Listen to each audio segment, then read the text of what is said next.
Assalamualaikum warahmatullahi wabarakatuh. Saya Nurul Sabarina binti Mat Yazid, nombor matrik 1221970.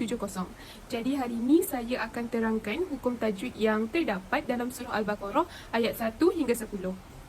Okey, kita teruskan untuk ayat 1 dan 2. Bismillahirrahmanirrahim. Alif lam mim. Dzalikal kitabul la raiba fihi hudal lil muttaqin. Okey. Ayat yang pertama, alif lam mim. Alif lam mim adalah hukum mad lazim harfi mutzaqqal sebab terdapat huruf yang terdapat di pembukaan surah. Jadi pembacaannya dengan nama hurufnya dan perlulah diidghamkan. Panjangnya 6 harakat. Jadi pada hukum tajwid pada ayat kedua pula terdapat pada perkataan zalika, za iaitu mad asli. Mad asli sebab huruf zal dia berharakat fathah bertemu alif dan setelahnya tidak bertemu hamzah, sukun, waqaf dan tasydid. Jadi cara membacanya panjang 2 harakat.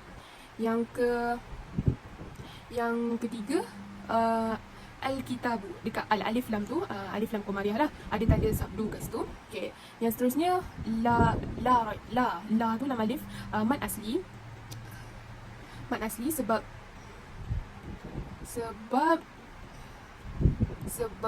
huruf lam berharakat fathah bertemu alif dan setelahnya tidak bertemu hamzah, sukun, waqaf dan tasydid. Jadi cara membacanya 2 harakat juga. Yang seterusnya roi bafi. Roi itu tu hukum dia madlin sebab huruf ya sukun didahului oleh huruf ra berharakat fathah. Jadi dibaca dengan 2 harakat. Seterusnya fihi itu mad asli. Fihi mad asli sebab huruf fa berharakat kasrah bertemu ya, sukun dan setelahnya tidak bertemu hamzah, sukun, waqaf dan tasydid. Cara membacanya panjang 2 harakat juga. Yang seterusnya hudal ya yang tak ada titik tu dengan lam bertemu lam, idgham bila gunnah sebab huruf dal berharakat fathah tanwin bertemu dengan huruf lam tasydid. Cara dibaca tanpa dengung bunyi tanwin tu hilang. Yang terakhir di sini lil muttaqin, seperti biasa hujung itu mad arid disukun. Mad arid disukun sebab huruf mad jatuh sebelum huruf yang diwaqaf. Cara membacanya perlu 2 hingga 6 harakat. Okey, untuk ayat yang ketiga pula, allazina yu'minuna bil ghaibi wa yuqimuna as-salata wa mimma razaqnahum yunfiqun. Yang pertama, allazi alif lam tu adalah alif lam syamsiah sebab huruf alif lam bertemu dengan syamsiah lam, dibaca idgham. Yang kedua, allazi zina tu mad asli sebab huruf ya berharakat kasrah bertemu dengan ya sukun dan setelahnya tidak bertemu dengan hamzah, sukun, waqaf dan tasydid. Cara membacanya panjang 2 harakat. Yang ketiga, dekat ayat ghaibi itu adalah madlin sebab huruf ya sukun didahului dengan huruf ghain berharakat fathah, dibaca panjang 2 harakat. Yang seterusnya di ayat wa yuqimuna dekat qi itu mad asli, alasan dia sama dengan macam yang dekat zi alladzina tu. Okay, yang seterusnya pula mu tu mad asli juga, alasan dia sama dengan minuna yang perkataan sebelumnya. Yang seterusnya as-salah alif lam tu alif lam syamsiah dan sama juga dengan alasan yang sebelum ni, mad asli. Seterusnya as-salah, la tu adalah mad asli, dan wa mimma tu ada 2 hukum dekat situ. Satu gunnah, sebab apa dia gunnah? Sebab mim bertanda tasydid dan cara mim tu bertanda tasydid dan cara membacanya adalah dengan dengung serta ditahan 3 harakat. Yang kedua, hukum mad asli sebab huruf mim berharakat fathah bertemu dengan bertemu dengan alif, dan setelahnya tidak bertemu dengan sukun, hamzah, waqaf dan tasydid. Dibaca dengan panjang 2 harakat. Yang seterusnya razaqnahum. Dekat zaq tu hukum dia qalqalah sughra. Sebab huruf qalqalah zal ni berharakat sukun dan posisinya dekat tengah-tengah. Jadi cara membaca ni dipantulkan secara perlahan sahaja. Seterusnya pula pada hum yunfikun, mim mati bertemu dengan ya adalah izhar syafawi, sebab huruf mim sukun bertemu dengan huruf ya. Cara membacanya adalah dengan jelas. Okay, yang terakhir pada yunfikun, yun adalah ihfa sebab huruf nun sukun bertemu dengan fa. Cara membacanya sama dengan dengung dan ditahan selama 3 harakat. Pada waktu mengucapkan huruf nun mati tu, sikap lidah dan bibir kita ni dipersiapkan menempati dengan huruf fa. Okay, seterusnya ayat yang keempat, walladzina yu'minuna bima unzila ilaika wa ma unzila min qablik wa bil akhirati hum yuqinun. Okay, yang pertama saya gariskan pada bimaun. Maun tu adalah mad jaiz mufasil sebab huruf mad bertemu dengan hamzah pada lain kata, jadi dibaca dengan panjang 2, 4 ataupun 5 harakat. Okay, yang kedua saya gariskan un tu adalah ikhfa sebab huruf nun sukun bertemu dengan huruf zaid, jadi cara membacanya adalah sama dengan dengung. Yang ketiga ilaika, lai tu adalah madlin sebab huruf ya sukun didahului dengan huruf lam berharakat fathah, dibaca panjang 2 harakat. Yang keempat saya gariskan min qabli, nun mati bertemu dengan qaf, itu adalah ikhfa sebab huruf lam berharakat kasrah, tanwin bertemu dengan huruf qaf, jadi cara membacanya adalah sama dengan dengung dan ditahan selama 3 harakat. Okay, yang kelima adalah qabl tu adalah hukum qalqalah sughra, sebab huruf qalqalah ba berharakat sukun dan posisinya di tengah ayat, di tengah kalimat. Seterusnya bil akhirah tu adalah mad badal sebab huruf mad bertemu dengan hamzah dalam satu kata, akan tetapi posisi hamzah lebih dahulu daripada huruf mad. Cara membacanya adalah 2 harakat. Seterusnya hum yuqinun, mim mati bertemu dengan ya adalah izhar syafawi sebab huruf mim sukun bertemu dengan huruf ya. Cara membacanya dengan jelas. Yang terakhir adalah yuqinun, mad arid disukun sebab huruf mad jatuh sebelum huruf yang diwakafkan. Cara membacanya dengan dipanjangkan 2 hingga 6 harakat. Okay, untuk ayat yang kelima, ulaika ala hudan min rabbihim wa ulaika humul muflihun. Okay, yang pertama saya gariskan pada ulaika. Laika tu adalah mad wajib muttasil sebab huruf mad bertemu dengan hamzah dalam satu kata, jadi dipanjang 4 ataupun 5 harakat. Yang kedua, ala tu adalah mad asli sebab huruf lam berharakat fathah bertemu dengan alif dan setelahnya tidak bertemu hamzah, sukun, waqaf dan tasydid. Cara membacanya adalah dengan 2 harakat. Yang ketiga hudam, yang tu saya gariskan idgham adalah idgham bi gunnah, idgham ataupun ma'al gunnah sebab huruf dal berharakat fathah tanwin bertemu dengan huruf mim, jadi dibaca dengan dengung dan ditahan sampai 3 harakat.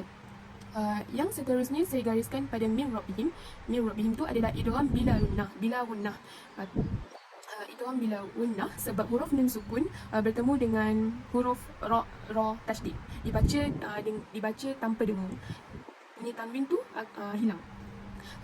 Yang seterusnya humul alif lam, itu adalah alif lam qamariyah sebab huruf alif lam bertemu dengan huruf mim, dibaca secara jelas. Yang terakhir mad arid disukun, sebab huruf mad jatuh sebelum huruf yang diwakafkan. Cara bacanya dengan panjang 2 sampai 6 harakat. Untuk ayat yang ke-6, innal ladzina kafaru sawa'un 'alaihim anzartahum am lam tunzirhum la yu'minun. Yang pertama saya gariskan pada inna tu adalah gunnah sebab nun dia bertanda tasydid. Jadi cara bacanya adalah dengan dengung dan ditahan selama 3 harakat. Yang kedua, alladzina. Allah tu adalah alif lam syamsiah, sebab huruf alif lam bertemu dengan huruf syamsiah lam. Yang ketiga, saya gariskan sawaun. Sawaun tu adalah mad wajib mutasil, sebab huruf mad bertemu dengan huruf hamzah dalam satu kalimah. Jadi cara bacanya adalah dengan 4 ataupun 5 harakat. Yang seterusnya adalah un alaihim. Un alaihim tu adalah izhar, sebab huruf nun sukun bertemu dengan ain. Jadi cara bacanya adalah dengan jelas. Seterusnya mim alaihim aan. Mim mati itu bertemu dengan hamzah adalah izhar syafawi, sebab huruf mim sukun bertemu dengan huruf hamzah. Jadi cara bacanya adalah dengan jelas. Yang seterusnya a'anzar. A'anzar itu adalah ikhfa, sebab huruf nun sukun bertemu dengan huruf dal. Jadi ianya dibaca sama dengan dengung. Seterusnya adalah hum am. Saya gariskan hum am, itu adalah izhar syafawi, sebab huruf mim sukun bertemu dengan huruf hamzah. Jadi bacanya adalah dengan jelas. Sama juga dengan saya gariskan pada mim mati bertemu dengan ta, dengan mim mati bertemu dengan lam. Semuanya izhar syafawi, dibaca dengan jelas. Jadi yang seterusnya untuk ayat yang ketujuh, khatamallahu ala qulubihim wa ala sam'ihim wa ala absarihim ghishawa wa lahum 'adzabun 'azim. Yang pertama saya gariskan pada perkataan Allah. Allah tu adalah tafkhim, sebab lafaz Allah didahului oleh huruf hijaiyah mim yang berharakat fathah. Jadi cara bacanya adalah dengan tebal. Yang kedua adalah qulubihim wa ala, mim mati bertemu dengan waw. Ianya adalah izhar syafawi, jadi baca dengan jelas. Yang ketiga sam'ihim, sam mim mati bertemu dengan ain, jadinya izhar syafawi, jadi baca dengan jelas. Yang seterusnya wa ala absarihim, yang saya tuliskan tu macam ismu fasil, sebab huruf mad bertemu dengan huruf hamzah pada lain kata. Jadi bacanya adalah dengan 2 ataupun 4 ataupun 5 harakat.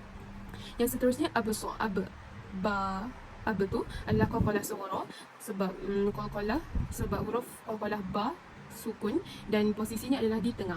Jadi cara bacanya adalah dipantulkan secara ringan. Seterusnya hum ghishawah, mim mati bertemu dengan ain, jadinya izhar syafawi, jadi baca dengan jelas. Yang seterusnya, yang terakhir, ghishawatu walahum.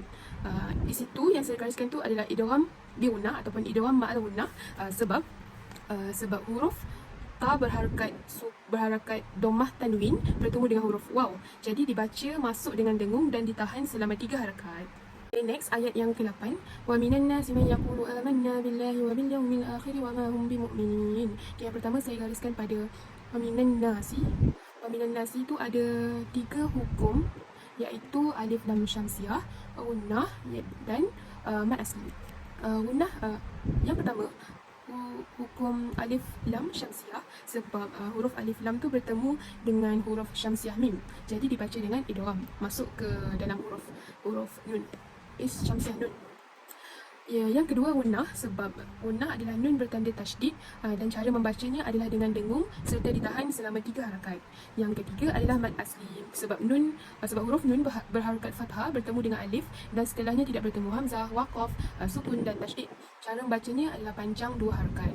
Jadi yang kedua saya gariskan pada mayyaqulu. Mayyaqulu tu adalah idgham bi gunnah ataupun idgham ma'al gunnah, sebab huruf nun sukun bertemu dengan huruf ya, jadi dibaca masuk dengan dengung dan ditahan selama 3 harakat. Yang ketiga adalah a tu saya garis, sebab itu adalah mad badal, sebab dia mad badal adalah huruf mad bertemu hamzah dalam satu kata, akan tetapi posisi hamzah tu terlebih dahulu.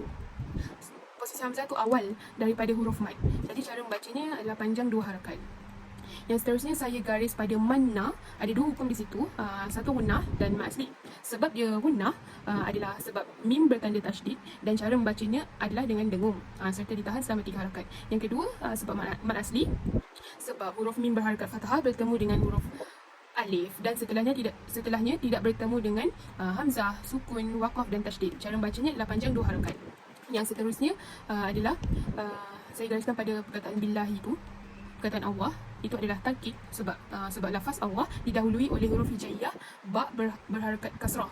Cara bacanya adalah tipis. Yang seterusnya saya garis pada yaumi. Yaw tu adalah mad lin, sebab huruf waw sukun didahului dengan huruf ya berharakat fathah, jadi dibaca panjang 2 harakat. Seterusnya ataupun yang terakhir saya gariskan akhir tu, ada 3 hukum di situ. Yang pertama, ada 2 hukum di situ. Yang pertama alif lam qamariyah dan mad badal. Sebab alif lam qamariyah, sebab huruf alif lam bertemu dengan huruf bertemu dengan huruf hamzah. Jadi dibaca secara jelas.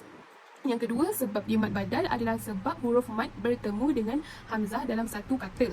Akan tetapi posisi hamzah terlebih dahulu daripada huruf mad. Cara bacanya panjang 2 harakat. Okay, untuk ayat yang ke-9, yukhadi'una Allah walladzina amanu wama yakhda'una illa anfusahum wama yash'urun. Okay, jadi yang pertama saya gariskan di situ adalah amanu. A tu adalah mad badal sebab mad badal huruf mad bertemu dengan huruf hamzah dalam satu kata, akan tetapi posisi hamzah tersebut terlebih dahulu daripada huruf mad. Cara bacanya adalah panjang 2 harakat. Yang kedua, saya gariskan pada amanu. Nu tu adalah mad asli.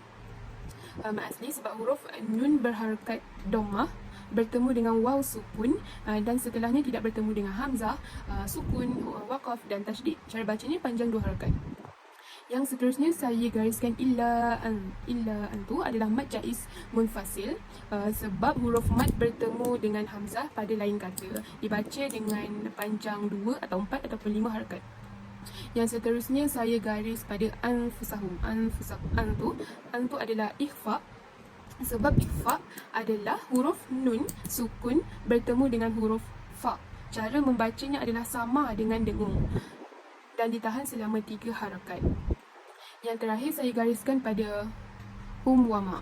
Mim mati bertemu dengan waw adalah izhar syafawi. Jadi bacanya adalah secara jelas. Baik, yang terakhir ayat 10. Fi qulubihim maradun fazadahumullahu marada wa lahum adabun alimun bima kanu yakdzibun. Yang pertama saya garis pada qulubihim maradun. Bihim maradun tu itu adalah idgham mithlain sebab idgham mithlain kerana huruf mim bersukun bertemu dengan huruf mim. Jadi ianya dibaca dengan dengung dan ditahan selama 3 harakat. Yang kedua saya gariskan maradun fazadun fa, itu adalah ikhfa sebab huruf dot berharakat dhammah tanwin bertemu dengan huruf fa. Cara bacanya adalah sama dengan dengung dan ditahan selama 3 harakat. Yang ketiga, saya gariskan pada marodo. Do itu adalah mad iwad sebab mad iwad kerana dot berharakat fathah tanwin dan diwaqaf. Cara membacanya tanwin dihilangkan dan panjangnya 2 harakat. Yang seterusnya saya gariskan pada limum. Li itu mad asli sebab huruf lam berharakat kasrah bertemu dengan ya sukun dan setelahnya tidak bertemu dengan hamzah, sukun, waqaf dan tasydid. Cara bacanya adalah panjang 2 harakat. Dan yang terakhir saya gariskan pada mim mima. Itu adalah iqlab sebab tanwin bertemu dengan ba, jadi ianya iqlab.